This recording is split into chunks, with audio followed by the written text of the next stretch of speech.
Hello, my fellow Ripplers. This is Chris Miles, your cash flow expert and anti-financial advisor. Welcome to our show. It's for you, those of you that work so hard for your money, and you want your money to start working harder for you right now.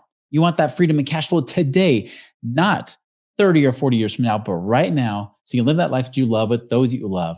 But most importantly, guys, it's not just about being rich. It's about creating a rich life. Because as you're blessed financially, you have a greater capacity to create a ripple effect through the lives of others. Thank you so much for allowing me to create a ripple effect through you. I appreciate you guys tuning in. You've been binging, sharing, and you guys have been reaching out. I'm going to even tell you right now, like if you're wondering how you can actually start taking these podcasts and applying it to your life, right? You really want this to actually work. And maybe you've been binging on these podcasts forever. I invite all of you, reach out to us, go to the passive income calculator, try it out at moneyripples.com, see what your passive income number is and see what kind of passive income you can create in the next year.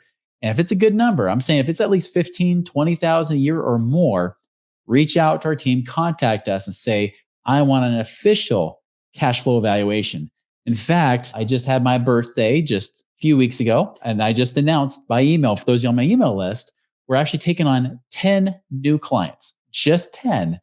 But here's the cool thing. This is for September of 2022. In case you're listening in October, it's too late. But if this is September 2022, if you're one of those 10 chosen, not only will you get the typical consulting process to help you be able to create financial independence within the next 5 or 10 years, but also we throw in a bonus meeting with me personally, Chris Miles. That's my name in case you weren't sure. With me personally, I'll also be putting my eyes on your individual situation as well. So be sure to reach out to us today. Contact us through our website at moneyripples.com.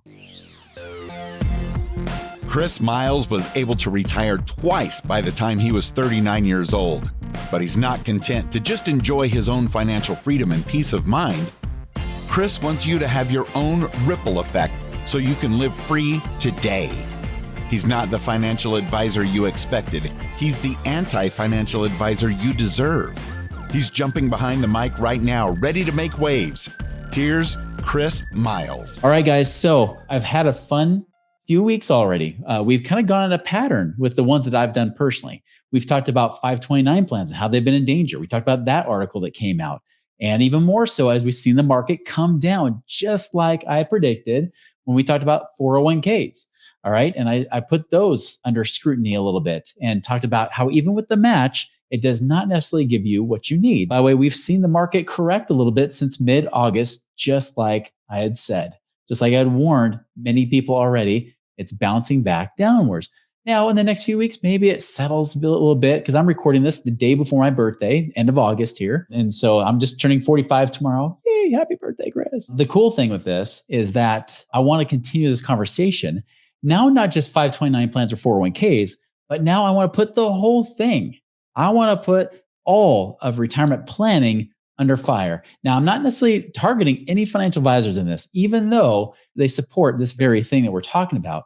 But I really want to go after the retirement planning model, what we're told to do, which is to save at least 10 or 20% a year. And hopefully, and even if you get that little match from your employer, which we know doesn't equate to a whole lot, but even if you do, this should lead to something. Well, I want to put this under trial. Just like this, we're in court.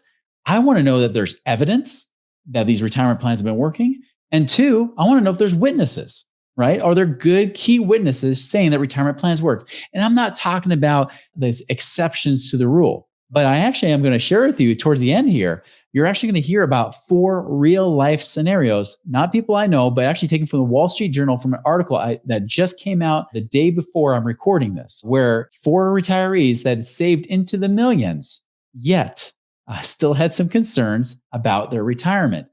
And so I want to really put this under fire and give it a fair shot because there are some things about retirement planning that have worked. For the most part, it's a lot of overpromising and under-delivering, as you'll see here. I want to start out first and foremost, what's the actual average 401k balance, right? What is it? Now, it's really hard to find the total retirement savings that people have. Many companies like Fidelity or Vanguard track the 401k balances, and that's easy to do when you're with an employer, but they don't necessarily know how to count old IRAs and other old 401ks and other savings you have in the queue here. Now, I'm focusing primarily on retirees because I want to take the people that have been saving really for the last almost 40 years now. Just so you know, the 401k became more mainstream starting about 1985. Okay, so we're now going on about 37 years, almost 38 years, that 401ks have started to show up in companies. So this isn't a new thing, right? This is something that we've actually done for quite a while. So if we've had almost 40 years, this should give us plenty of evidence to work through. Surprisingly, now I bet you if I really spent more hours, I actually spent a few hours preparing for this very episode. All right. I did a lot more research on this episode than probably almost any episode I have done in the past. But I wanted to make sure that I'm coming out with some real data. And I'm actually going to show you the articles and references that I found here for those of you that wonder if I'm just full of crap. Okay. So what is that median and that real median that they have there? So I went here. So CNBC had it, but I mean, this got shared by several places here. This was actually just end of July when they were able to share this. Okay, so this is coming from Forbes. This is the 401k balance by age. I was trying to get everything about 2022 numbers. Now, this is out of 20 plus million people. Okay, this is nothing small. That's from Fidelity here. Vanguard has about 4.7 million people, so there's less there. Now, notice there's two different numbers here. There's average 401k balance and there's median 401k balance. What's the difference? Now, I love statistics, even though I was a sociology major. Statistics and finding correlations was one of my favorite things. This is what got me out of the industry in the first place of financial advising, is because I saw correlations and patterns, right? Well, when you look at average 401k balance, look at, for example, the 50 to 59-year-old, 206,000, but the median is 62,000. So which one do you go by? Now, understand that the lowest balance you can get on a 401k is zero, right? Where the highest could be anything. This is why you have to show a median versus average. And the median is actually more accurate. So for example, let's just say that you take people, let's just say there's 7 people, right? Now, in the case of 7, a median means you take the middle person, right? So we have 1, 2, 3, 4, 5, 6, 7. So if you look at it on the, I'm really trying to do my Spock hands here. You got the 3 over here and you got 3 over here. The middle person is number 4. Right? So you go by the number 4 person. It's not the average person. It's just the middle person. Because there might be somebody over here with huge extreme numbers. Maybe they got millions and millions, tens of millions of dollars in their retirement plans. Well, these people have like $20,000, right? So what's this person got? Here's the difference, right? Say you're going to take average versus mean. Say that here, this counts as 1, like $1, 2, 3, 4, 5, 6. And then for this 7th person, this person instead has got $20, 1, 2, 3, 4, 5, $6, and this person has 20. So there's an extreme here. Well, if you go by the average here, you take 1, 2, 3, 4, that's already 10. If you've ever added those up, it's like bowling pins. 5 is 15. 6 means you have 21. Now, when you add that 7th, it doubles it to be like 41. So you take that 41 divided by 7 people to get the average, it comes up with a number of 6. So it'd say, oh, the average person has $6 out of these 7 people. But remember, the 4th person in line here, 1, 2, 3, 4, actually only had $4. So the median was actually 4. It was just because this one person had $20, threw off the averages, didn't it? Same thing here. The median is what that person that's right in the middle of the pack is what they have. So we go off the median number when we do this, not the average. The average is deceptive. I've actually quoted the average on this show, saying the person has average $300,000. But in truth, the middle person has about $62,000 when they're in their 50s. Remember, when you're trying to live on 3% a year, that means you're living on a whopping $2,000 a year. Now, Vanguard's got numbers with the 65 plus group. You got through 65, not just through 59. They got the average there. But look, the median is about $90,000. Again, living on 3%, $90,000 only leaves you about $2,700 a year that you're living on. That's the median person in retirement based on the 401k balances. Now, there could be other retirement accounts that are there, right? That's the thing, is that they might have an old IRA that's been sitting around. Maybe it's got 100,000 in it. Maybe that boosted up to 180,000. Great. Still living on 3%. That leaves you with less than $6,000 a year you're living on. Now you're like, well, Chris, why do you keep saying 3%, 3%?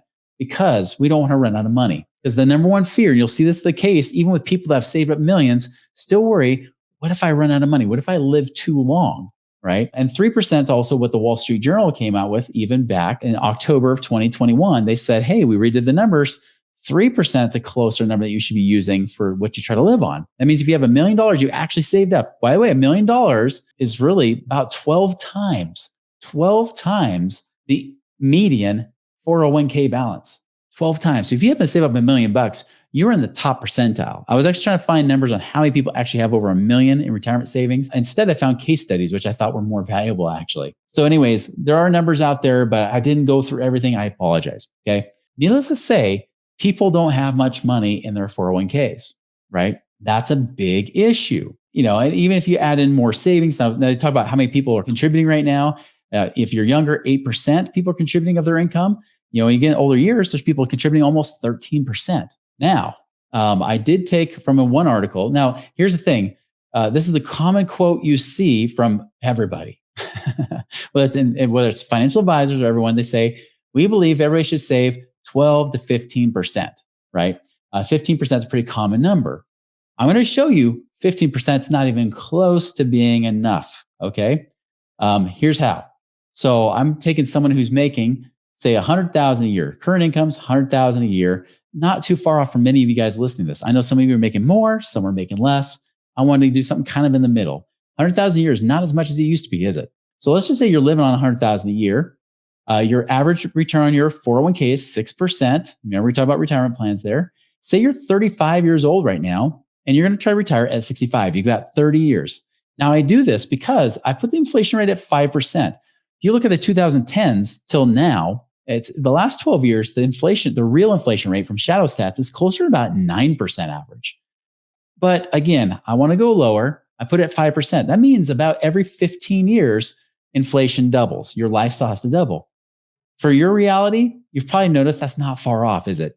15 years ago, if you go back to 2007, you probably would say, yeah, my lifestyle might have been about half if I'm trying to live the same lifestyle as back in 2007 before the crash, right? Very different. So 5% is not too far off. And like we said, based on real rates of inflation, many people have experienced more since 2007. All right. So that means that if you have 30 years of retirement, you've got to double your money twice. That means you got to quadruple. This says 90%. You're living on 90% lifestyle. So you're just trying to get out of that 100,000 a year now. You're just trying to live on 90,000 a year, just a little bit less. I know many of you say, I want at least the same lifestyle, if not better. That's common. But in traditional retirement plan, they actually say, well, 70, 80% to maintain lifestyle. You see, the calculator already wants you to live less. They want you to live on like 2/3 or 3/4 of your current income. We're saying, let's say 90%, because I've talked to a lot of you. Most of you don't want to get that big of a pay cut. So 90% means you want to live on 90,000 a year. Well, guess what? That's $7,500 a month. If that doubles in 15 years, that's $15,000 a month. That doubles again 15 years later for 30 years total. That's over $30,000 a month. And that's what it says. Monthly income, if you're trying to adjust for inflation, needs to be $32,415 a month. $32,000 a month. Can you believe that? By age 95, so 30 years later, $140,000. Now, some people might say, whoa, hold on, $140,000 a month? That's like $1.5 million a year in 60 years. If I'm 35 right now and I want to make this money last till I'm 95, you're saying I'm going to be living on, if I want to live a middle-class lifestyle, you're saying I'm going to be living on about $1.5 million a year. Guess what? I actually went back. You can look it up too. Looked at the stats with the Bureau of Labor Statistics, looked it up, and they said the average. So I have 2021, the average income, household income, mind you, was $79,900. So I went back 60 years to 1961. And guess what it was? It was $5,700 a year. People were living on $5,700 a year. Now the annual income, which we're not saying it's necessarily a better lifestyle right now, is $79,900. That is a 14x, 14 times what it is. Not too far off from the numbers I'm running here, which of course, in the middle of that after 1960s, at the 1970s, we were taking off the gold standard. They were able to print more money and inflation started skyrocketing from the 70s and 80s and onward. Okay. So anyways, I know I'm throwing out a lot of stuff here, but I want you to know that I'm not just pulling out numbers out of thin air. I'm trying to be very fair on this trial with our mutual funds. So you're going to need that much. Well, to do that, they say you need to have $10 million saved up at age 65. Now, the question is, how much do you have to save per month to get to $10 million in 30 years? Now, there's a retirement calculator for this as well. Calculator.net. These are retirement calculators. How can you save for retirement? There's the number right there. It already input it for you. I put it the same 6%, again, taking out fees and everything else. I could put 7%. In fact, you know what? I'm going to be nice. I'm going to make it 7% just for you guys, okay? In fact, I'm going to be nice. I'm going to make this 7% here. I'm going to change these numbers right on the spot just to play devil's advocate. I'm going to make it 7%. Look, now you only need about 8.8 million only. Okay. So 8.8 million goes right in here, 7% average return. Calculate what do you need to save per month? Assuming you get a 7% return, you need to save $7,387 a month. So if you want to live on $7,500 a month, right? You got to save almost $7,500 a month. Does this sound like last week's episode by chance? It should. This is what ticked me off when I was running these numbers as a financial advisor. I'm like, this does not look good, because a lot of people didn't want more. They wanted at least the same or better lifestyle than what they were making as adults. This is not anything too outlandish to expect, is it? Well, guess what? That's what you got to do. You got to save every year $91,000, right? This is horrible. This is so bad. Okay. This means pretty much just save everything. That's what they're saying. If you, whatever you want to live on per month now in today's dollars, save that, because we're just trying to keep up with inflation. Even though it shows stocks beating inflation in this scenario, still to live on enough, especially if you want to live to age 95. I made it 30 years. Actually, you know what? They changed the numbers on me by default again. Anyways, I just threw the numbers off. Regardless, that means you need to save a lot. Okay. So that's one of the big things you have to watch out for, is that if you want your money to last you, you got to save a ton of money to do that in these mutual funds. This alone should say, wait a minute. Well, how are people doing today? Right? Well, we already know, look, the median balance, about 90,000. Is it no wonder why people don't have enough after you factor in inflation? 90,000 might have seemed great 30 years ago. And even then, it probably wasn't fantastic, but it didn't seem too bad, did it? Here's the problem. Now people are relying on Social Security. What's the average Social Security you're getting? About $1,600 a month. About $20,000 a year is what the average person right now is getting in Social Security. 20,000 is not going to bridge that gap, right? If you're trying to live on that same few $1,000s a year from your retirement plan, right? Let's just even say it's 10,000 a year. Let's just say you happen to have 300,000 saved up now, right? Let's just say you're above the average. Still 10,000 plus 20,000 gives you 30,000 a year. So how are people making it? Shouldn't we be seeing more evidence of this happening? Well, I wanted to look that up too. I said, hey, how many people are over the age 65 still working? Here's the workforce. They actually believe that by 2030, the number of 75 and older will pretty much double, right? The number of workers, the percentage of workers. By 2030, the baby boomer, or the youngest baby boomer, will turn 65. So now all the people over the age 65 will be baby boomers, right? This is a scary statistic where it's saying it's going to double. Right now, currently, 22% of retirees are working. 1/4 of them have their own business. I think that's actually a cool stat, that they're trying to do their own thing, work their own hours. And that's what they're saying. Many of them, some of them are just doing this because they don't want to be bored in retirement. But many of them, how many of them you think are still working because they need to work? Maybe they're trying to get that money to last, slow down the spending of the retirement plans so that when they're forced to stop working, they've got hopefully enough, right? That's what leads me to this next thing here. So Wall Street Journal, just like I said yesterday, it's like, here's what a $2 million retirement looks like in America. Funny thing with these retirees, most of them didn't have quite $2 million. But I'm going to talk about these stories. I want to share these with you because it's really interesting to see how they're living and what else helped them out. All right. You'll find that in many of these cases, they didn't make the retirement from their retirement plans. Now, I will show you how some of them actually did save up. They even give an example what somebody saved over her career to be able to get to $1 million in her retirement plan. It talks about, many Americans are trying to retire. They give 4 examples. I'm going to move right to first John, who does have $2 million saved up.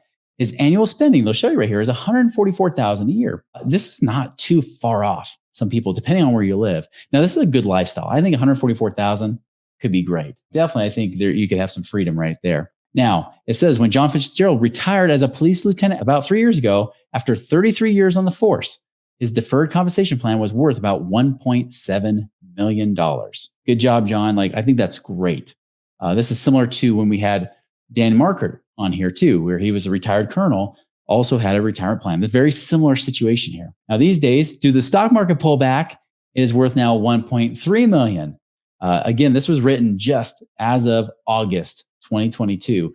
I don't believe the market's done yet. I think you're going to see some interesting stories that come up after this. Now, this 61-year-old husband and father of 3 is concerned that he is counting on that money to help fund his lifestyle. Here's a quote from him. "I see my hard-earned money slipping away every day," he said. Now, he considers himself fortunate as he has roughly about, get this, 6,900 monthly pension after taxes and insurance. So he's getting almost 7,000 a month after taxes and insurance from his pension. Understand, his pension is helping him retire. You spend 144,000 a year, that's almost 7,000 a month, gives him more than half of that right there. Now, how many of you are counting on pensions? I would wager that most of everybody on this show, listen to this show right now, don't even have hope of a pension, okay? So already he's in a category, former government employee, he's in a category that most of us aren't even in. Now, he has about another 350,000 saved in other accounts, bank accounts, college savings funds. See, there's that extra cash we talked about. So far, he and his wife, Jill, who's 58, haven't made any changes to their portfolio. Interesting. Even though the market's gone down, they haven't made changes. She works as a writer and editor and has saved about 400,000 for retirement.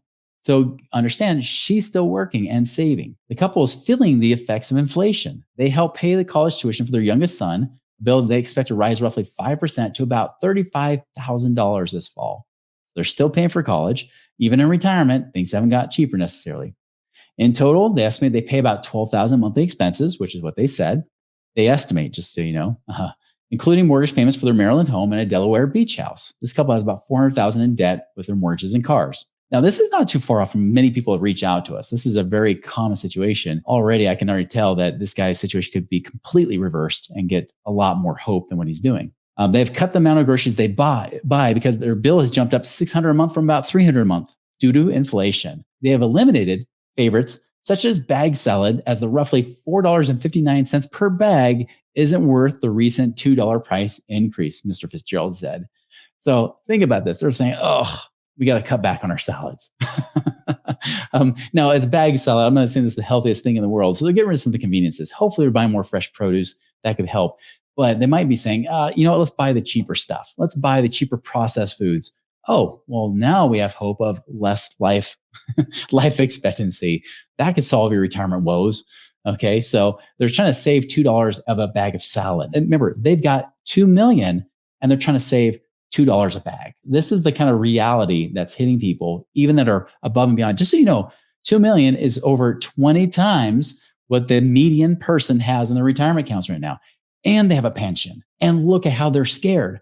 20 times plus a pension plus Social Security. I haven't mentioned that yet. And that's because he's not taking any yet because he's too young. But that's another thing they can have coming in, right? Higher prices aren't stopping Mr. Fitzgerald from his volunteering schedule, however. Good for you, Mr. Fitzgerald. I'm happy that you are volunteering. He volunteers for a baseball team.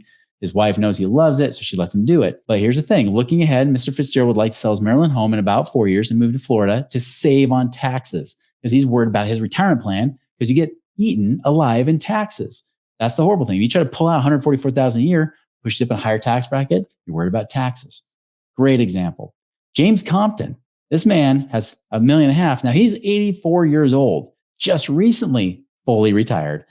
He was a CEO of Chicago Urban League for 15 years ago, but he also stayed on nonprofit boards and corporate stuff. He was getting paid. He finally got aged out at the age of 84. Fascinating. So he earned about $150,000 a year while he was on those boards too. So this guy was making good money even after age 65. Now he's trying to stay active. He used to spend $125 a week out on lunches out with contacts and people who sought advice. These days, due in part to rising prices and because one of his favorite lunch spots closed, he spends about $60 and goes out about twice a week instead of 5 times. So he's cut back his spending. Still goes and gives to his charities, which I love. That's great. But again, reducing the amount because of inflation and the impact of the stock market pulled back on his portfolio. So he's saying, I got to cut back because the stock market's hurting me. And I'm worried about inflation. There's a pattern here with both these scenarios. He still donates about $8,000 a year to charities. He valued his portfolio $1.5 million, 70% of which are invested in stock mutual funds. As an 84-year-old, I know this from being a financial advisor before. I'm not securities licensed now, so I can't give this advice. But someone who was 84 that said they had 70% of the stock market, we would absolutely, even though we're fans of the stock market, we'd say, do not do that. That's too much. Lately, however, in the last 12, 15 years, especially, it was really the last 12 years, right? Let's just say since the recession, people have been just going very aggressive in the stock market because it's made so much. It's not gone down until recently. So we've seen a lot of these people gambling with their money, trying to keep so much in stocks. This is a very big concern. And I even know financial advisors are recommending staying at least 70% or more in the stock market, even if you're in 70s and 80s. This is a concern for me. Okay, I think people should have their pants suit off of them for making bad recommendations. Even Susie Orman used to give the advice of saying, whatever your age is, minus from 100, that's what percentage you should be in stocks. So if he's 84, he should only have 16% in stocks, not 70. But again, I'm not his financial advisor, but that's a whole nother conversation. Right now, 70% he says invest in stock mutual funds. He's concerned about market volatility and a general climate of uncertainty right now. He says, quote, I should probably take less risk. I still sleep well at night, he said.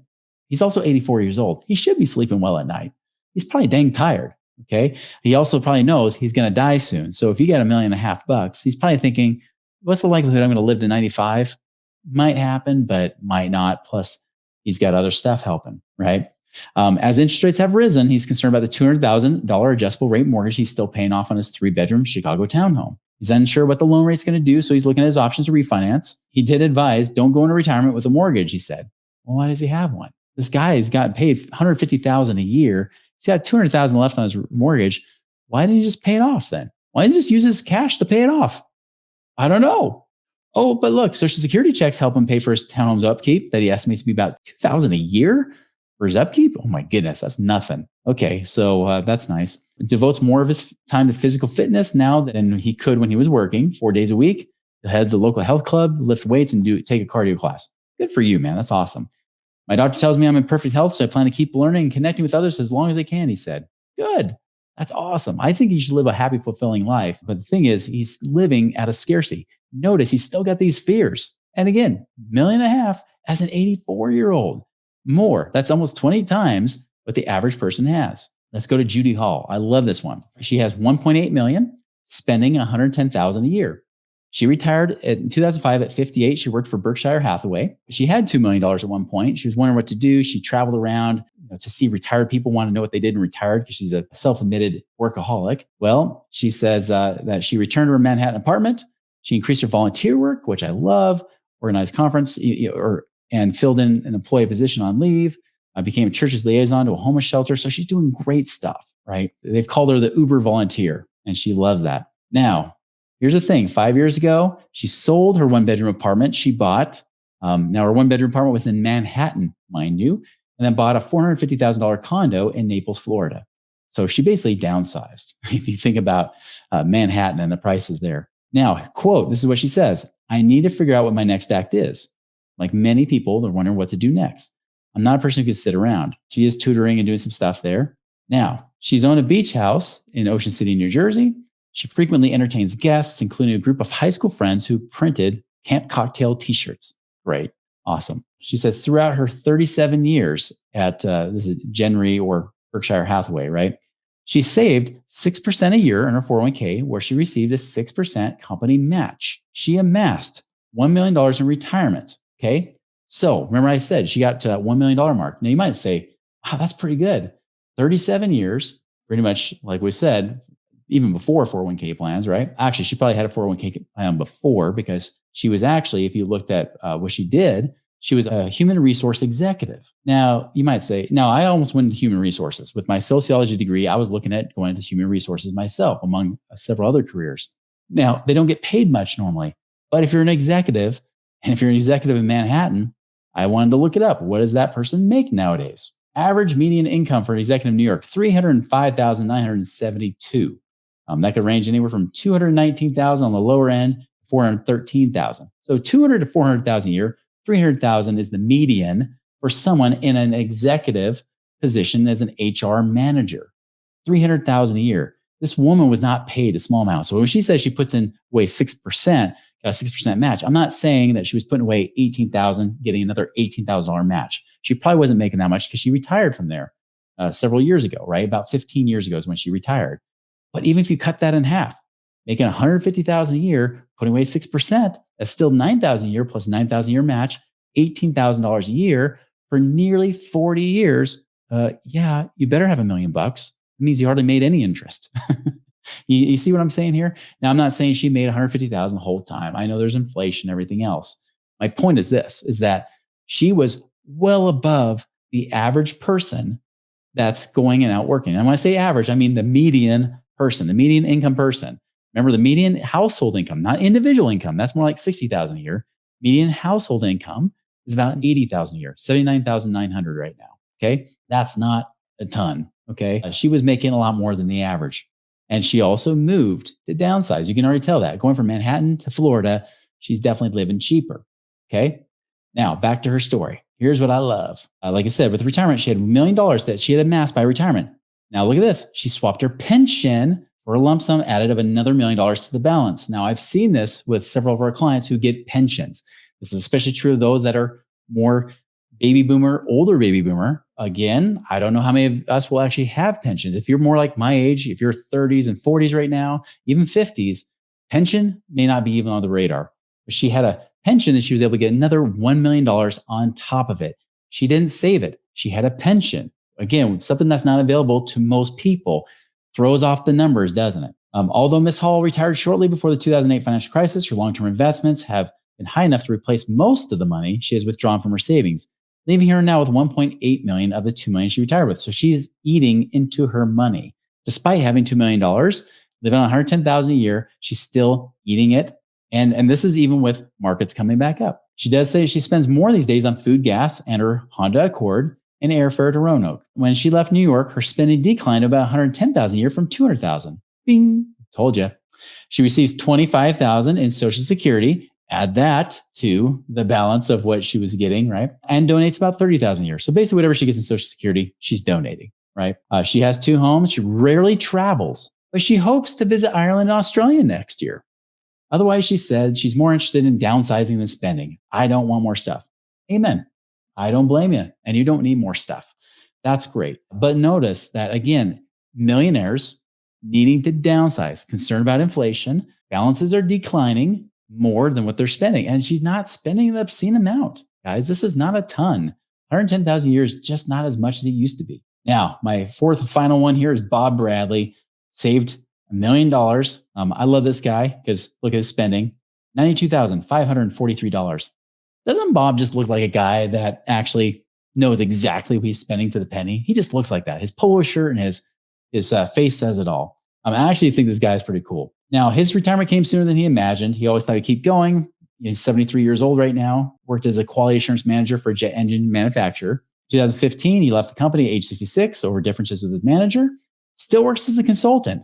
So he even would work and travel and do all that kind of stuff. Even during the pandemic, he actually even came out here to Park City last year, apparently. So spent 10 weeks, earned $40,000 before expenses, working 10 weeks as a consultant. Now his routine is working out at the gym, cooking. He loves fixing friends' cars, works around the house. He owns with his wife, Yolanda Bradley, 65, painting and making minor repairs. Now, notice about their lifestyle here. He says always been rewarding helping his clients. Yeah, he, again, loves to keep working. And he likes to help people when he can. Now, despite the unexpected retirement that he had, he said the transition wasn't difficult, in part because he threw himself into launching a local investment club. Look at this. This guy wants to do investing. He serves on the board of the Austin, Texas chapter of the American Association of Individual Investors, which teaches members about the markets and financial planning.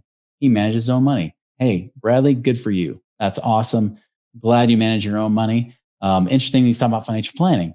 Now, remember, this is the guy that's retired. He's got some consulting jobs on the side, but he's got $1 million. And he's got more than people that are probably attending this kind of event, right? He's organizing this and doing these kind of things.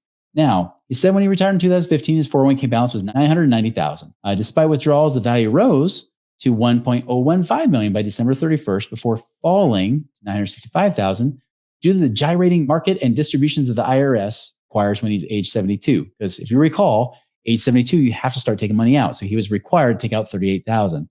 So thanks to the gyrating market, which whenever I hear gyrating, I think of like dancing, like crazy rave stuff, like gyrating, a gyrating market, and the distributions of the IRS that he had to take out, it went down to $965,000. So now his balance is starting to tick downward.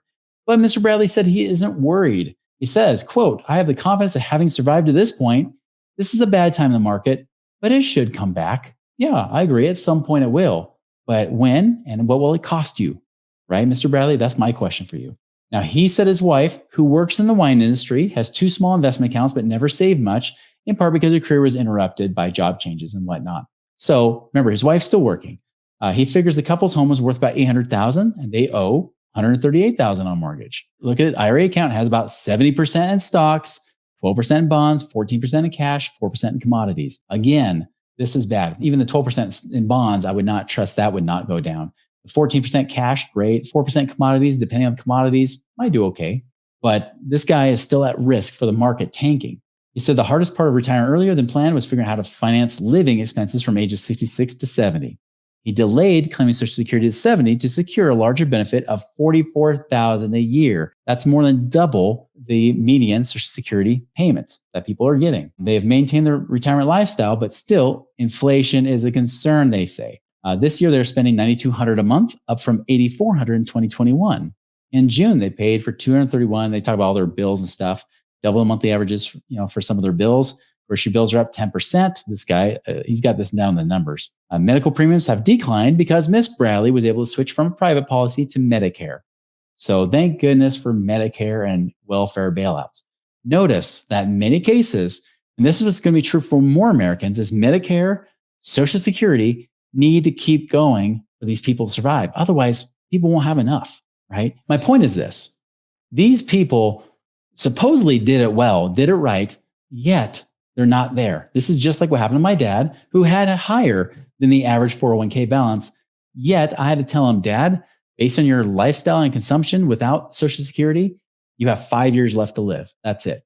Now, Social Security helped, and then he got Medicare and everything else has helped him survive. But my dad had to work into his 70s before he was forced into retirement due to health reasons. And yet now is still alive and kicking much later than he expected. He's living longer than expected. And that's rough on him, guys. Like, he's really like counting pennies, literally counting his money to make sure it still lasts, make sure he's got enough to take care of all the hospital and medical bills that he's got now. This is not the life that I want for you. All right. This is not what I want at all. Now, I know this one went long. All right. I showed you a lot here, but I want to really, if we're ever going to put this on trial, we got to do it right.